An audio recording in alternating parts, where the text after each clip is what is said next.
സഹിക്കാൻ കഴിയാത്ത സങ്കടമുണ്ടാകുമ്പോൾ നെഞ്ചിലൊരു വല്ലാത്ത ഭാരം അനുഭവപ്പെടാറുണ്ടോ? തൊണ്ടക്കുഴിയിൽ നിന്നും സംസാരിക്കാൻ കഴിയാതെ നിൽക്കേണ്ടി വന്നിട്ടുണ്ടോ? മരിച്ചു പോയെങ്കിലെന്ന് ആശിച്ചിട്ടുണ്ടോ? ബന്ധത്തിന്റെ തുടക്കത്തിൽ പെരും സ്നേഹത്താൽ പൊതിയുകയും പിന്നീട് കാരണമേതുമില്ലാതെ അകൽച്ച പാലിച്ചും ബഹുമാനക്കേട് കാണിച്ചും ചിന്താക്കുഴപ്പം ഉളവാക്കുകയും ചെയ്യുന്നവരെ പരിചയമുണ്ടോ?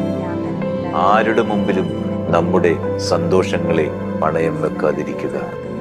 പറയാതെ പറഞ്ഞൊഴിവാക്കാനും പുതിയ സാഹചര്യങ്ങൾ വരുമ്പോൾ മാറി ചിന്തിക്കാനും മനസ്സുള്ള മനുഷ്യരുടെ കാലമാണിത്. നമുക്ക് നമ്മളെ ഉള്ളൂ എന്ന ചിന്ത കരുതി വെക്കുക.